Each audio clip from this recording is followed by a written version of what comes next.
Hay, hay, hay. Sarap sumulat ng kanta dya. Tara, samahan mo ako. Sige, ako magre-record. Game.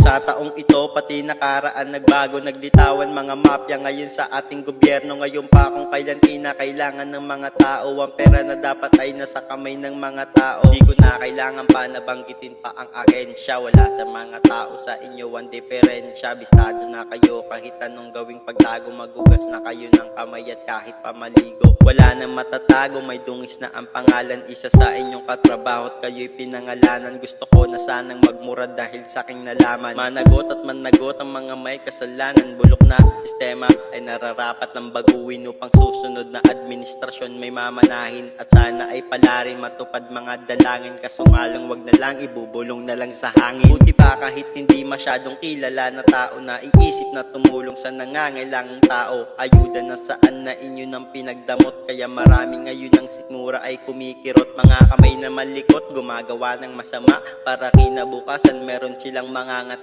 paano na lang pala yung umaasa lang sa ayuda. Malilimos magnanakaw pagkain sa pamilya. Gumising na maaga para makuha ang ayuda. Pagdating nila doon ang haba-haba na ng pila. Mga nanay at tatay magdamag na nasa pila para lamang makuha ang inaasam na ayuda. Sa sobrang dami ng nag-uusbungan teknolohiya, nagkalat na rin ang manloloko sa social media. At kung matalino ka, huwag kang magpapaloko sa mahina. Dahil yung mga tao na yan walang nagagawa na tama. Ekonomiya ng bansa patuloy na bumabagsak at ang mga namatayan patuloy pa rin sa pag-iyak. Dahil di nila inakala na gano'n ang mangyayari. Wag na lang mag-alala, magdasal na lang palagi. Sa hirap ng buhay di alam kung paano iraraos ang pagkain araw-araw at pati na rin ang gastos. Lahat ay ginawa na pero di pa rin sapat. Payat na nga ang katawan na sa sustansya ay salat. Wag na tayong lumabas kung hindi kinakailangan. Nararapat na gawin ay manatili sa tahanan. Sana'y tayo sumunod at wag nang magmamatigas. Dahil para naman sa ikakaligtas ng lahat. At bago magtapos ang aming awit na gawa,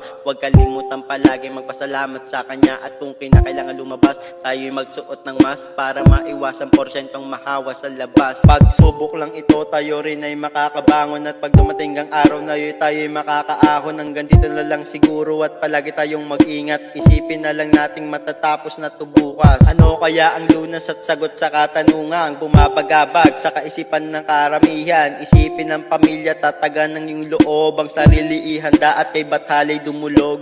Huwag na nga hayaan na umabot pa sa puntong maglalaho ang lahat ng tao. Huwag nang sumuway at sumunod lang sa panuto. Utak isunod at susunod na rin ang puso. Peace.